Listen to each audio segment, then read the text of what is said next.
E a paz do Senhor Jesus. Hoje nós vamos aqui mais uma vez ministrar, fazer uma síntese da nossa lição. Hoje nós vamos estudar a lição de número 3. O nosso tema é as orações dos santos no altar de ouro. Nós temos aqui o texto áureo que diz: cheguemos, pois, com confiança ao trono da graça, para que possamos alcançar misericórdia e achar graça a fim de sermos ajudados em tempo oportuno. Hebreus capítulo 4, versículo 16. A verdade prática, ela diz: a oração, qual incenso precioso, é a maior oferenda que podemos apresentar ao Pai Celeste, através do Senhor Jesus, com a ajuda do Espírito Santo. E a nossa leitura bíblica em classe, ela se encontra em Levítico, capítulo 16, versículo 12 e 13, e Apocalipse, capítulo 5, versículo de 6 a 10. O objetivo geral é conscientizar-se que a nossa oração é a maior oferenda que podemos apresentar ao Pai Celestial. E temos também os objetivos específicos, que se refere a cada tópico. O primeiro é mostrar que somente o sumo sacerdote poderia entrar no lugar santíssimo. E 2, reconhecer que as orações dos santos são qual incenso precioso. Então nós vamos estudar esse simbolismo, mais um simbolismo fortíssimo do nosso tabernáculo. Então, queridos, vai ser uma bênção, porque no Antigo Testamento o incenso era a oferenda mais preciosa e excelente que se poderia oferecer ao Senhor. Simbolicamente, representa as nossas orações, as nossas súplicas, as nossas ações de graça, as nossas humilhações, diante de Deus através da oração. Representa isso. E então nós vamos ver aqui, número 1, o lugar santíssimo. Para se oferecer o incenso ao Senhor, o autor aqui apresenta que 3 coisas eram necessárias. Primeiro, o lugar, depois o altar e a cerimônia, e sempre deixando claro que somente o sumo sacerdote é que estava autorizado a conduzir esse ato de adoração. Ninguém mais podia fazer isso, a não ser o sumo sacerdote. Bem, o lugar santo, ele ficava 3 mobílias no lugar santo.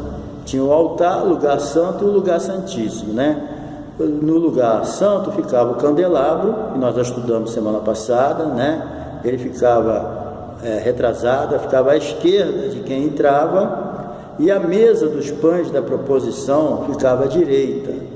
E no limiar entre o lugar santo e o santíssimo, bem em frente ao véu, que separava o lugar santo do lugar santíssimo, estava o Santo dos Santos, estava o altar do incenso. Isso está lá em Êxodo capítulo 26, versículo 35.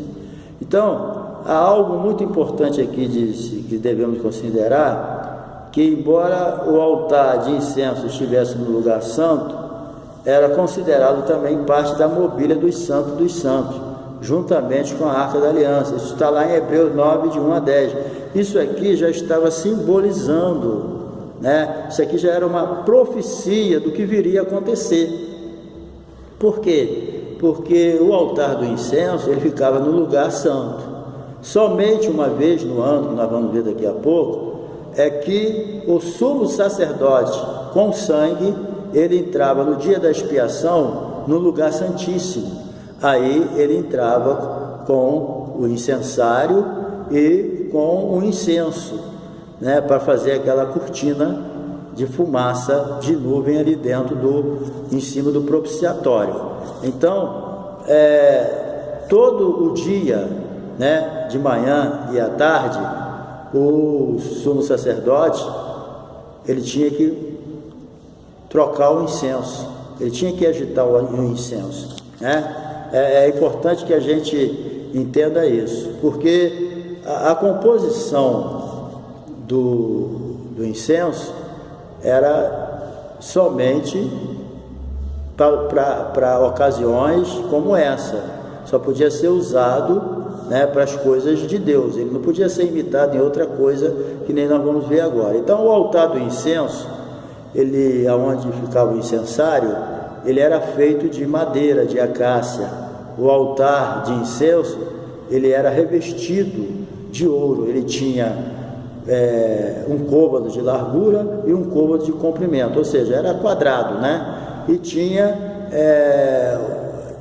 um côvado de comprimento, de largura, e 2 côvados de altura, certo? E os seus ornamentos compunham-se de 4 chifres, bordas, 4 argolas, 2 varais, tudo revestido de ouro fino. A madeira era acácia, mas como sempre foi no tabernáculo, o revestimento era de ouro fino, certo? Agora nós vamos ver aqui a composição do incenso. O incenso, ele só podia ser usado para esse fim. Foi Deus que escolheu as especiarias que poderiam ser usadas aqui. A composição escolhida pelo próprio Deus, ela era estoraque, ônica e gálbano, certo? Esse perfume aí não era segredo, todo mundo sabia, mas também todo mundo sabia que só podia ser usado para esse fim. Ele não podia ser profanado. Quem profanasse poderia ser até expulso da comunidade. Então, todo cuidado era pouco, entendeu? E a cerimônia é interessante. O incenso só podia ser queimado com brasas do altar de bronze. E já de posse destas, o sacerdote se aproximava do altar de ouro para queimar o incenso no altar de ouro. Dessa forma, a nuvem de incenso cobria o propiciatório, mostrando à casa de Israel o favor divino, né? Como é que funcionava isso? Bem, a composição nós já disse, era estoraque, ônica e gálbano, e a sua imitação era proibida, né? E tinha um incensário, que era um recipiente onde colocava as brasas para queimar o incenso, certo? Em regra, eles eram de cobre ou de bronze, mas às vezes podia ser de ouro também, entendendo que todos os utensílios usados no tabernáculo eram considerados sagrados, certo? Então, o incenso, ele deveria ser queimado sobre o altar, certo? No lugar santo, diante do véu santíssimo. Agora, como funcionava isso? Vamos lá, com calma. O sacerdote, ele levava as brasas do altar das ofertas queimadas, né, no incensário, e espargiria, né, do pó do incenso nas brasas de fogo. Ele pegava o incenso, espalhava ali em cima das brasas de fogo, e depois ele colocava tudo no altar do incenso, entendeu? Então, isso deveria ser feito pela manhã e pelo anoitecer. Quando Arão fosse pôr em ordem as lâmpadas do candelabro, né, ele também fazia esse serviço. Esse serviço tinha que ser feito de manhã e de tarde, está lá em Êxodo, lá explicadinho isso aí. Agora, um detalhe: uma vez por ano, que nem nós já falamos, né, no dia da expiação, o sumo sacerdote deveria tomar o incensário das brasas de fogo e trazê-los para dentro do véu. Olha só, uma vez por ano no dia da expiação. Então, ele deveria tomar o incensário de brasas e trazer para dentro do véu, no lugar santíssimo, aonde estava a arca propiciatória, entendeu? Aí ele aspergia o incenso sobre o fogo, né? E diante do propiciatório, aí vinha aquela nuvem de fumaça que enchia o lugar santíssimo, se transformando como se fosse numa proteção, para que o sumo sacerdote não visse o propiciatório. Aquela fumaça, ela tinha essa finalidade também, porque até aquele momento o caminho estava fechado, né? Então aquela fumaça era como se fosse um símbolo, né, para que o sumo sacerdote não visse ali a face de Deus, um simbolismo, certo? Então, com essa preparação, agora tinha que se entender o seguinte: ele, uma vez por ano, ele entrava no dia da expiação com o incensário ali, lógico, né, com incenso. Agora, ele não poderia entrar sem sangue, certo? Ele tinha que entrar com o sangue do sacrifício, não podia ser diferente. Ele levava um recipiente com sangue do novilho, pela sua própria oferta pelo pecado, e junto com o incensário cheio de brasas do altar e os aromas, né, que subia a composição escolhida por Deus. Então, vocês vejam que era uma cerimônia tremenda, mas só o sumo sacerdote poderia fazer isso. Então, para explicar melhor, o altar do incenso ficava no lugar santo, e todo dia, de manhã e de tarde, ele tinha que fazer esse trabalho. E quando ele fosse ver a questão do candelabro também, botar o azeite, tinha que ter aproveitava essa situação para tratar do incensário também, mas lá no lugar santíssimo, só uma vez por ano, certo? Ele não poderia ir mais de uma vez, só no dia da expiação. Ok? Então, tudo isso, qual é o simbolismo disso aí? Bem, as nossas orações, né? E nós vamos ver aqui na segunda parte as orações dos santos. Então, a receita para a oração perfeita, o nosso incenso. Vamos ver o nosso incenso. Jesus disse que nós não devíamos ser como os hipócritas, né? O modelo de oração que Jesus ensina aqui, a primeira coisa que ele fala para nós é que ele exorta-nos também a não imitarmos os gentios, a não imitarmos os hipócritas, entendeu? A oração do hipócrita é um nojo para Deus, né? O hipócrita, ele pensa que pelo muito falar, ele será ouvido, porque o que é hipócrita? Hipócrita é uma pessoa que finge ser alguém. Inclusive, originalmente, hipócritos significa ator, aquele que finge ser alguém. Então, Jesus ensina que a oração, ela é importantíssima na nossa vida, é o nosso incenso na dispensação da graça, mas a oração sincera, a oração fingida, a oração mentirosa, isso aí traz maldição para a nossa vida, entendeu? Então, nós não devemos orar como os hipócritas, nós devemos orar a Deus com sinceridade, assim como Deus escolheu esse ingrediente do incenso, e tinha que ser aquele, e tudo aquilo que Deus escolhe é santificado. A nossa oração também, Deus escolheu a oração sincera, tá? Então, nós temos que fazer conforme Deus quer, e uma das orações muito importantes para a nossa vida é a oração secreta, é aquela oração particular entre nós e Deus, né? Jesus falou: entra no teu quarto, fecha a porta e fala a teu pai que te vê em secreto, e teu pai que te vê em secreto te recompensará.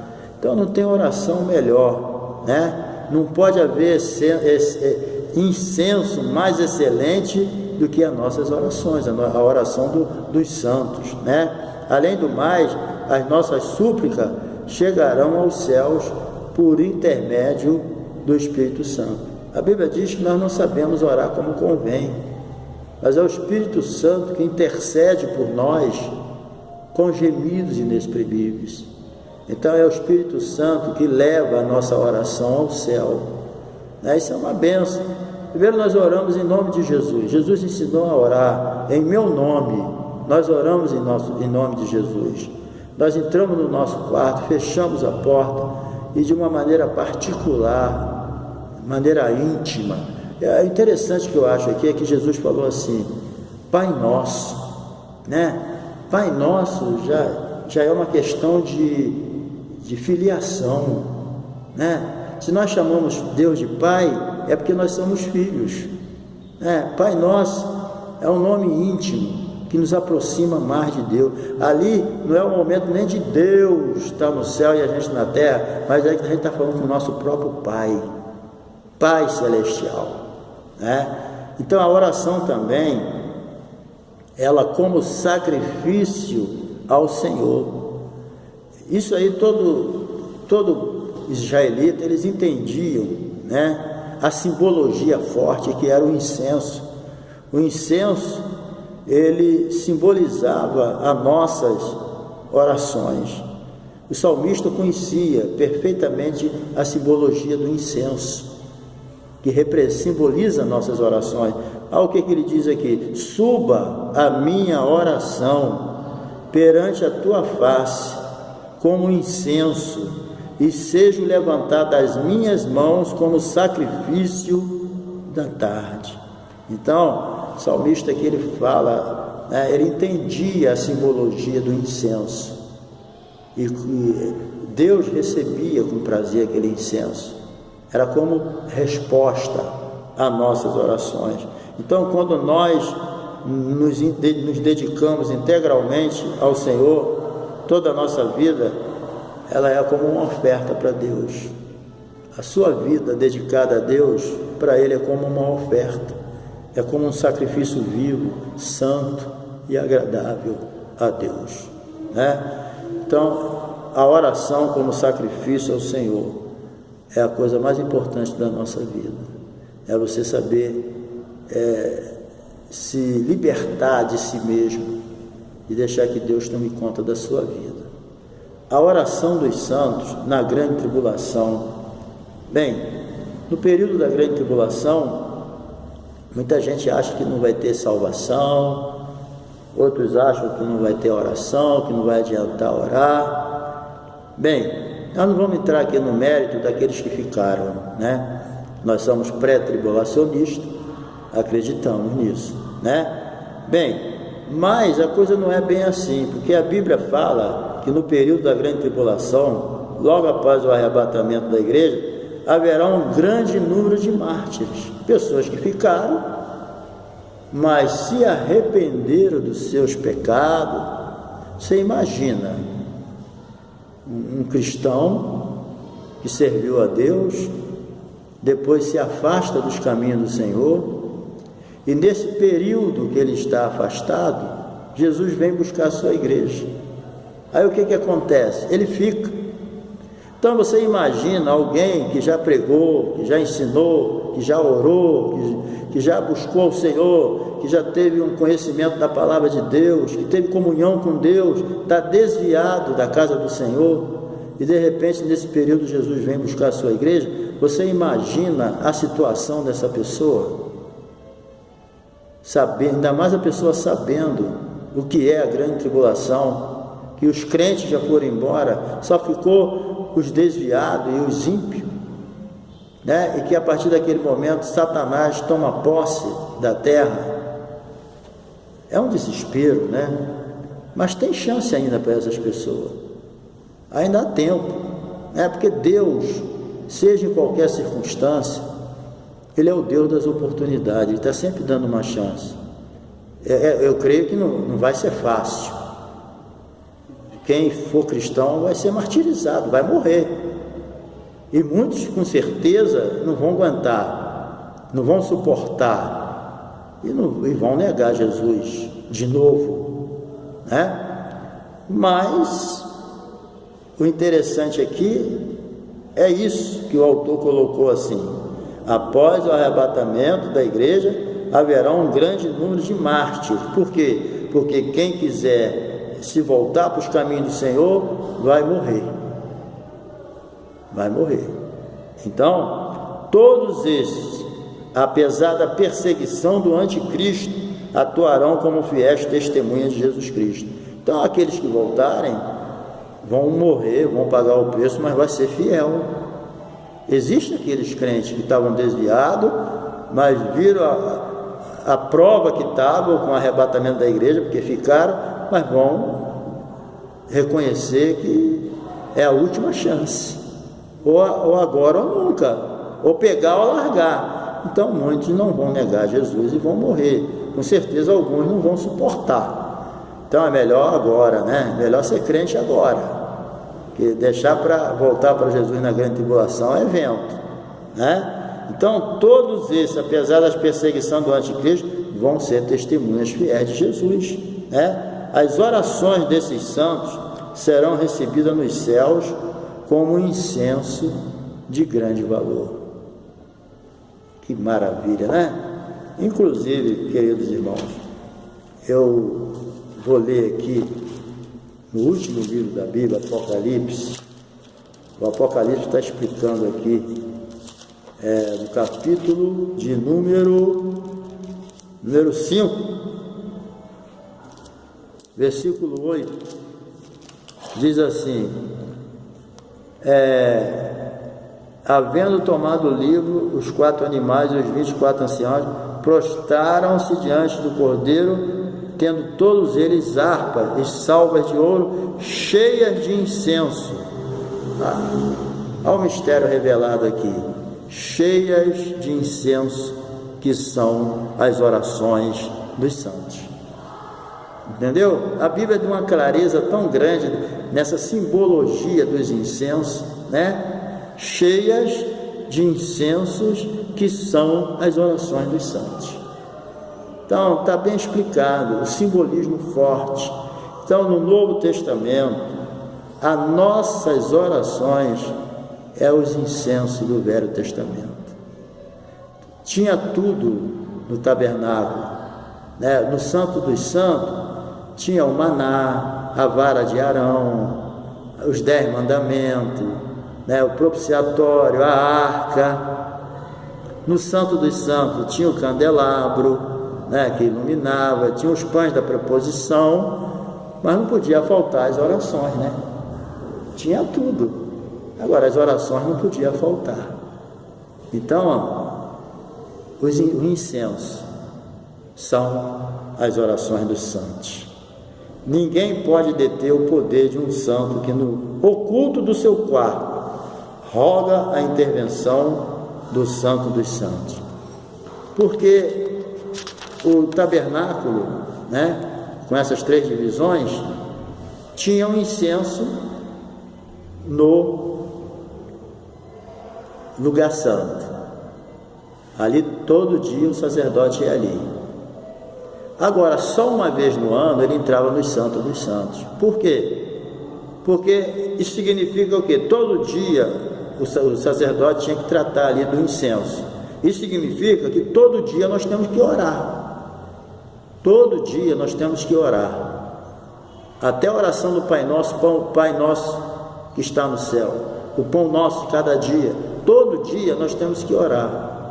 Mas quando ele entrava no Santo dos Santos, o que a Bíblia está querendo dizer? Aquilo é como se fosse uma profecia, que um dia aquele véu seria rasgado, porque quando ele entrava no Santo dos Santos, ele estava entrando na presença de Deus, ele passava o véu, mas quando ele saía, o véu permanecia. Entendeu? Ele entrava ali, abria o véu e entrava, mas quando ele saía, o véu permanecia. É por isso que lá na Bíblia, quando Jesus morreu, né, a Bíblia diz que o véu do templo se rasgou, ou seja, o impedimento do véu foi tirado. Aí agora nós podemos orar pelo novo e vivo caminho que Jesus conquistou. Hoje nós vamos face a face com Deus. Simboliza aquela época que o sumo sacerdote entrava uma vez por ano no Santo dos Santos com o sangue do animal, que simbolizava o sangue de Jesus e simbolizava a presença de Deus diretamente ali no propiciatório, que o propiciatório significa desviar a ira, né? Ali a ira de Deus era desviada para o sangue do animal que era aspergido ali. Então o véu do templo se rasgou. Agora nós podemos entrar pessoalmente, face a face com Deus. Quando você dobra o teu joelho no teu quarto, não tem véu, não tem nada te atrapalhando. O sangue de Jesus abriu o caminho. Agora eu posso orar face a face com Deus, porque o véu do templo se rasgou, e agora o meu incenso na presença de Deus, que representa minhas orações, não é mais uma vez por ano, agora é todo dia, é quando eu quiser, é constante. Então, queridos, que Deus nos abençoe e que nós possamos entender não só a importância da oração, mas a necessidade que nós temos que orar todos os dias. Não vamos deixar de orar. Vamos entender que a oração faz parte da nossa comunhão com Deus. Quanto mais você busca o Senhor, mais intimidade você tem com Ele. Então que Deus te abençoe e que as tuas orações possam continuar subindo ao encontro de Deus, e que esse incenso que simboliza nossas orações, ele possa subir às narinas de Deus, e Deus sentir o cheiro das tuas orações. Que Deus te abençoe, querido, e que você possa guardar essa pequena síntese que eu fiz aqui, para que você possa entender melhor essa lição. Que Deus te abençoe e que o Senhor possa te abençoar rica e poderosamente, tá? E que você tenha uma vida de oração, perseverar em oração com ação de graças. Esse é o verdadeiro incenso que Deus quer receber de nós. Que Deus te abençoe e te convido a se inscrever no meu canal, a dar um ok aí, tá bom? Um abraço.